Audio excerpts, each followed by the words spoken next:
Hi, my name is Sanda Lum, and I'm here to read you Oscar Wilde's The Happy Prince. High above the city, on a tall column, stood the statue of the Happy Prince. He was gilded all over with thin leaves of fine gold. For eyes he had 2 bright sapphires, and a large red ruby glowed on his sword hilt. He was very much admired indeed. "He is as beautiful as a weathercock," remarked one of the town councillors, who wished to gain a reputation for having artistic taste. "Only not quite so useful," he added, fearing lest people should think him unpractical, which he really was not. "Why can't you be like the Happy Prince?" asked a sensible mother of her little boy who was crying for the moon. "The Happy Prince never dreams of crying for anything." "I'm glad there is someone in the world who is quite happy," muttered a disappointed man as he gazed at the wonderful statue. "He looks just like an angel," said the charity children as they came out of the cathedral in their bright scarlet cloaks and their clean white pinafores. "How do you know?" said the mathematical master. "You have never seen one." "Ah, but we have, in our dreams," answered the children, and the mathematical master frowned and looked very severe, for he did not approve of children dreaming.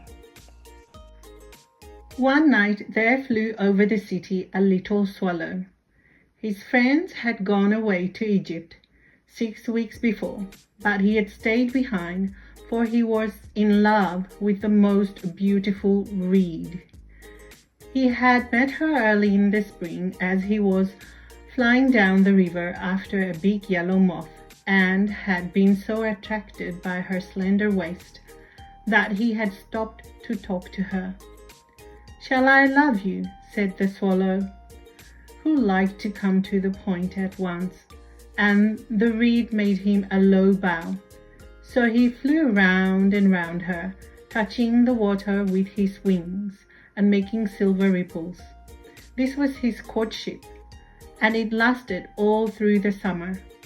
"It is a ridiculous attachment," twittered the other swallows. "She has no money and far too many relations." And indeed, the river was quite full of reeds. Then, when the autumn came, they all flew away.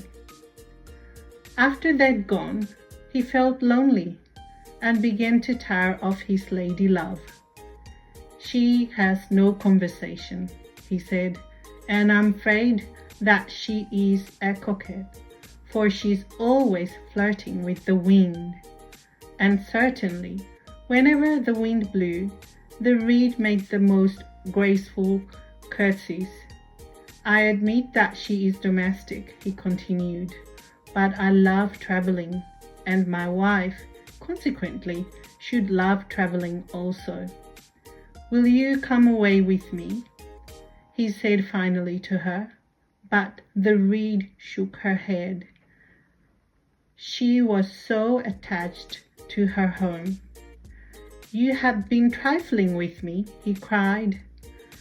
"I'm off to the pyramids. Goodbye," and he flew away. All day long he flew, and at night time he arrived at the city. "Where shall I put up?" he said. "I hope the town has made preparations." Then he saw the statue on the tall column. "I will put up there," he cried. "It is a fine position, with plenty of fresh air." So he alighted just between the feet of the Happy Prince. "I have a golden bedroom," he said softly to himself as he looked round, and he prepared to go to sleep. But just as he was putting his head under his wing, a large drop of water fell on him. "What a curious thing!" he cried. "There is not a single cloud in the sky. The stars are quite clear and bright, and yet it is raining. The climate in the north of Europe is really dreadful. The reed used to like the rain, but that was merely her selfishness. Then another drop fell. "What is the use of a statue if it cannot keep the rain off?" he said. "I must look for a good chimney pot." And he determined to fly away. But before he had opened his wings, a third drop fell, and he looked up and saw, what did he see?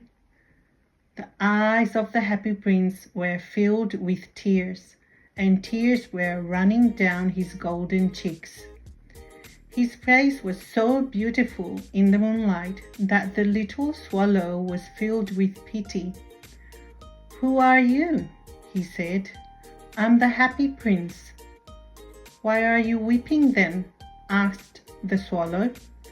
"You have quite drenched me." "When I was alive and had a human heart," answered the statue, "I did not know what tears were, for I lived in the palace of Sanssouci, where sorrow is not allowed to enter.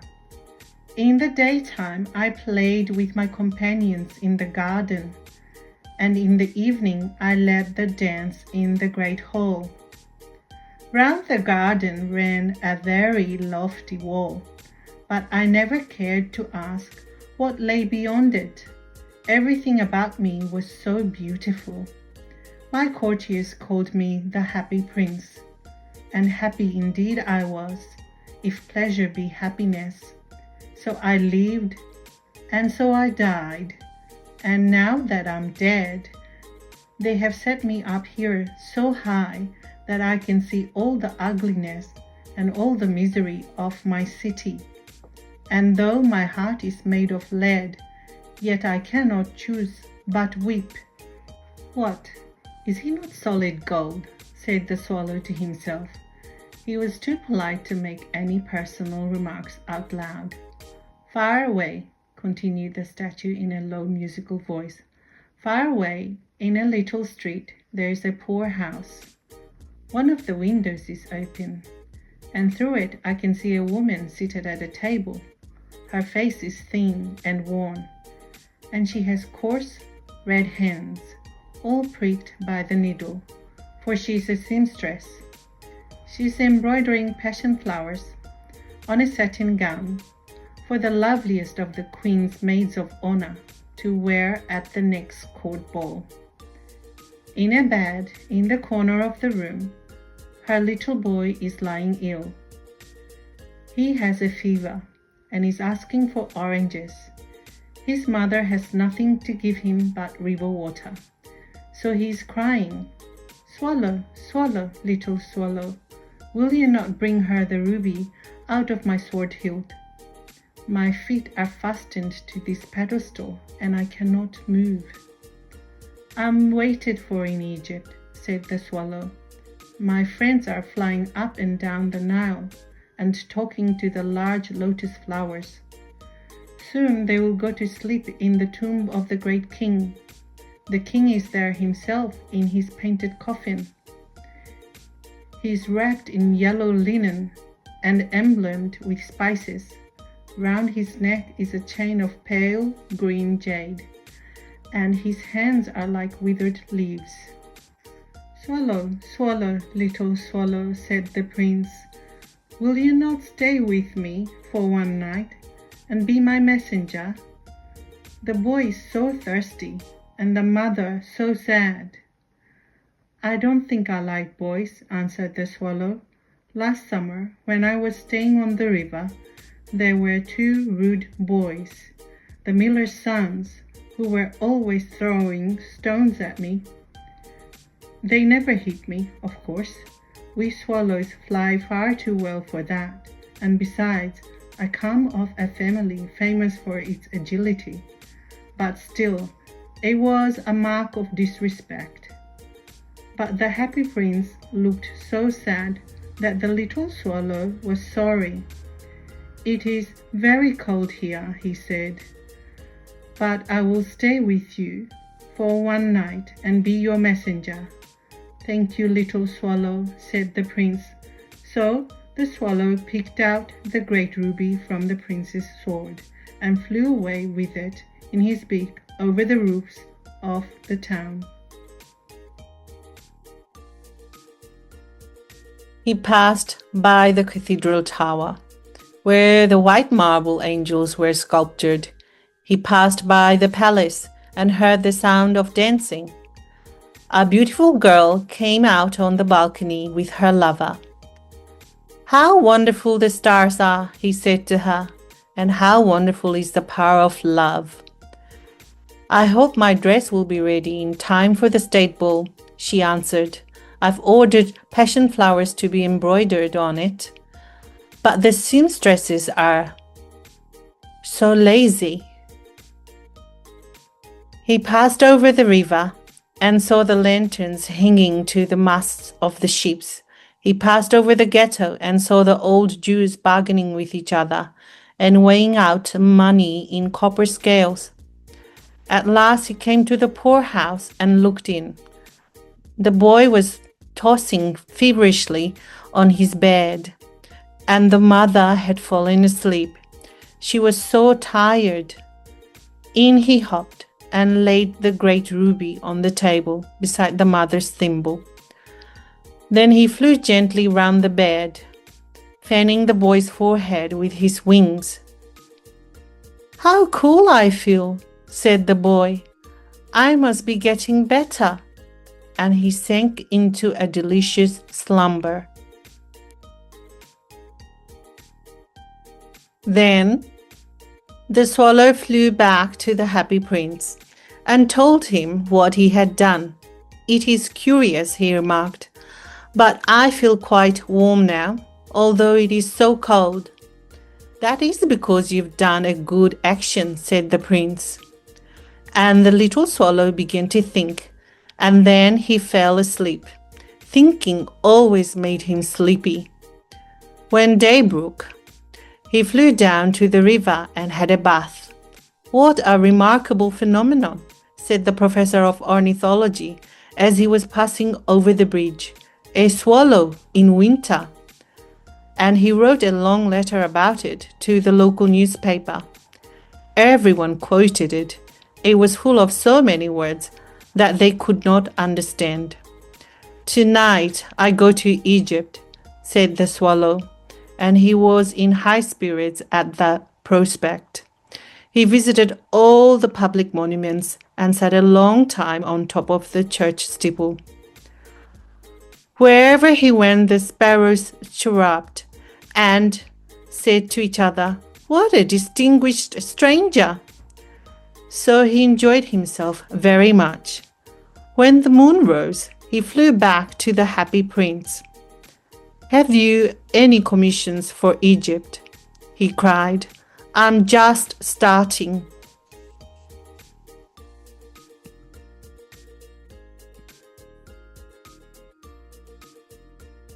"Swallow, swallow, little swallow," said the prince, "will you not stay with me one night longer?" "I'm waited for in Egypt," answered the swallow.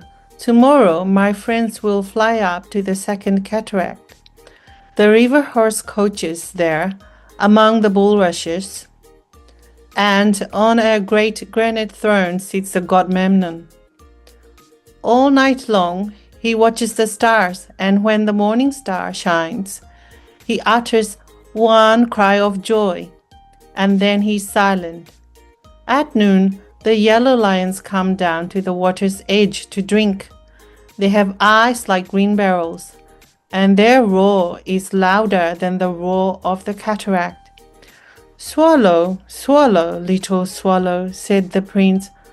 "Far away, across the city, there is a young man in a garret. He's leaning over a desk covered with papers, and in a tumbler by his side there is a bunch of withered violets.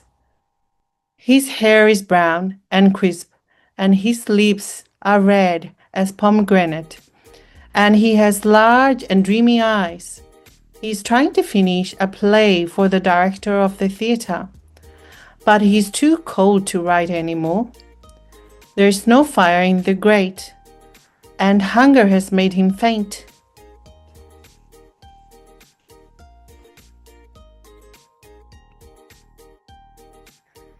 I will wait with you one night longer, said the swallow, who really had a good heart. Shall I take him another ruby? Alas, I have no ruby now, said the prince. My eyes are all that I have left. They are made of rare sapphires, which were brought out of India 1,000 years ago. Pluck out one of them and take it to him. He will sell it to the jeweler and buy food and firewood and finish his play. Dear prince, said the swallow, I cannot do that. He began to weep. Swallow, swallow, little swallow, said the prince, do as I command you. So the swallow plucked out the prince's eye and flew away to the student's garret. It was easy enough to get in, as there was a hole in the roof. Through this he darted and came into the room. The young man had his head buried in his hands, so he did not hear the flutter of the bird's wings. And when he looked up, he found the beautiful sapphire lying on the withered violets. I'm beginning to be appreciated, he cried. This is from some great admirer. Now I can finish my play. And he looked quite happy. The next day, the swallow flew down to the harbour. He sat on the mast of a large vessel and watched the sailors hauling big chests out of the hold with ropes. Heave ahoy! They shouted as each chest came up. I'm going to Egypt, cried the swallow, but nobody minded. And when the moon rose, he flew back to the happy prince. I'm come to bid you goodbye, he cried. Swallow, swallow, little swallow, said the prince, will you not stay with me one night longer? It is winter, answered the swallow, and the chill snow will soon be here. In Egypt, the sun is warm on the green palm trees, and the crocodiles lie in the mud and look lazily about them. My companions are building a nest in the temple of Baalbek, and the pink and white doves are watching them and cooing to each other. Dear prince, I must leave you, but I will never forget you, and next spring I will bring you back 2 beautiful jewels in place of those you have given away. The ruby shall be redder than a red rose, and the sapphire shall be as blue as the great sea. In the square below, said the happy prince, there stands a little match girl. She has let her matches fall in the gutter, and they're all spoiled. Her father will beat her if she does not bring home some money, and she's crying. She has no shoes or stockings, and her little head is bare. Pluck out my other eye and give it to her, and her father will not beat her. I will stay with you one night longer, said the swallow, but I cannot pluck out your eye. You would be quite blind then. Swallow, swallow, little swallow, said the prince, do as I command you. So he plucked out the prince's other eye and darted down with it. He swooped past the match girl and slipped the jewel into the palm of her hand. What a lovely bit of glass, cried the little girl, and she ran home laughing. Then the swallow came back to the prince. You are blind now, he said, so I will stay with you always. No, little swallow, said the poor prince, you must go away to Egypt. I will stay with you always, said the swallow, and he slept at the prince's feet. All the next day he sat on the prince's shoulder. and told him stories of what he had seen in strange lands.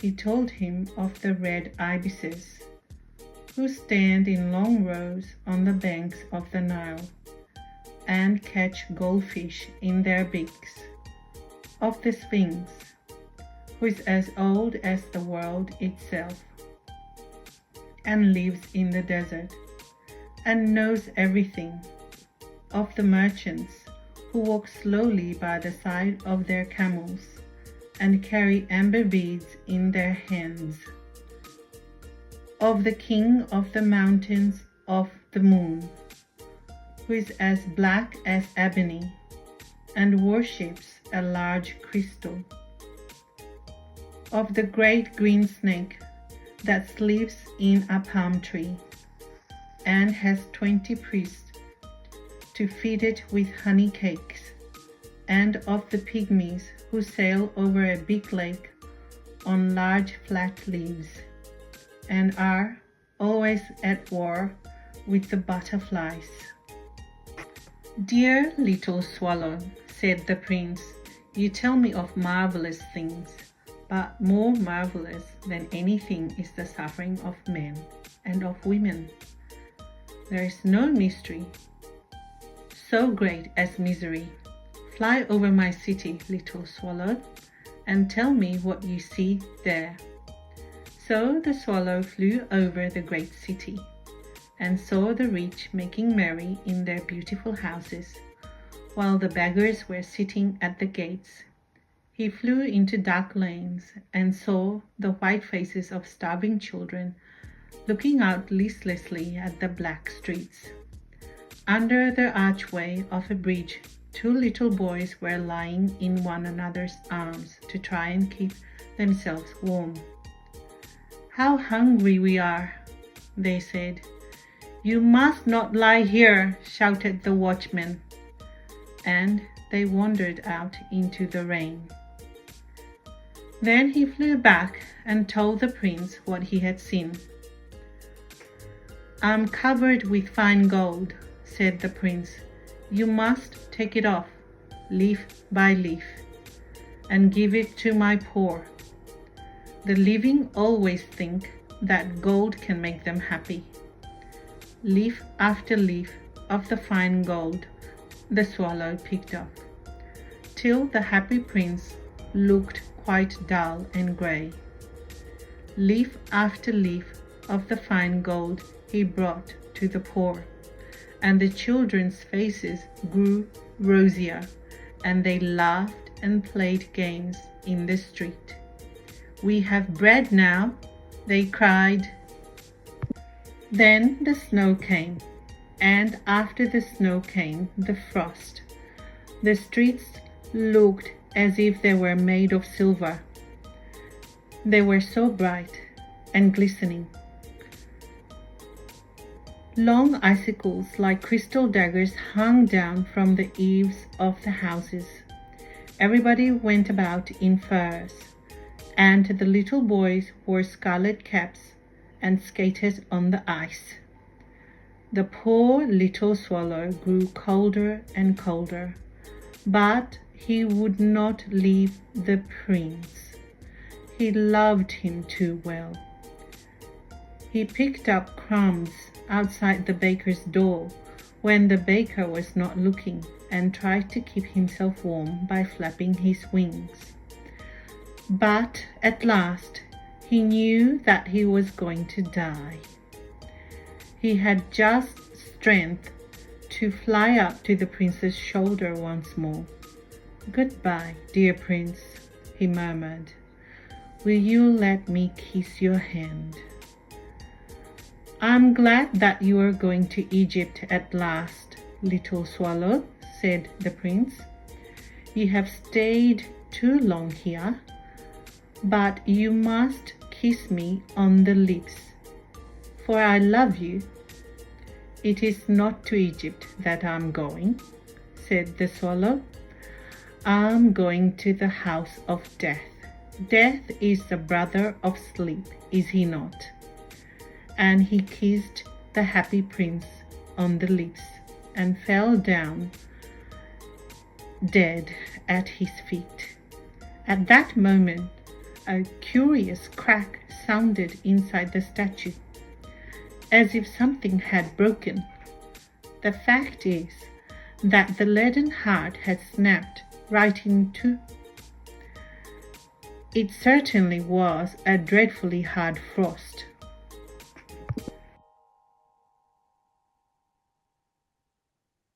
Early the next morning, the mayor was walking in the square below in company with the town councillors. As they passed the column, he looked up at the statue. "Dear me, how shabby the Happy Prince looks," he said. "How shabby indeed," cried the town councillors, who always agreed with the mayor, and they went up to look at it. "The ruby has fallen out of his sword. His eyes are gone, and he's golden no longer," said the mayor. "In fact, he is little better than a beggar." "Little better than a beggar," said the town councillors. "And here is actually a dead bird at his feet," continued the mayor. "We must really issue a proclamation that birds are not allowed to die here." And the town clerk made a note of the suggestion. So they pulled down the statue of the Happy Prince. As he is no longer beautiful, he is no longer useful, said the art professor at the university. Then they melted the statue in a furnace, and the mayor held a meeting of the corporation to decide what was to be done with the metal. "We must have another statue, of course," he said, "and it shall be a statue of myself." "Of myself?" said each of the town councillors, and they quarrelled. When I last heard of them, they were quarrelling still.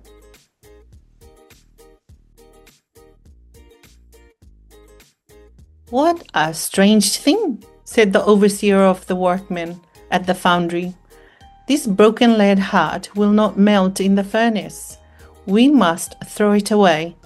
So they threw it on a dust heap, where the dead swallow was also lying. "Bring me the two most precious things in the city," said God to one of his angels. And the angel brought him the leaden heart and the dead bird. "You have rightly chosen," said God, "for in my garden of paradise this little bird shall sing forevermore, and in my city of gold the Happy Prince shall praise me."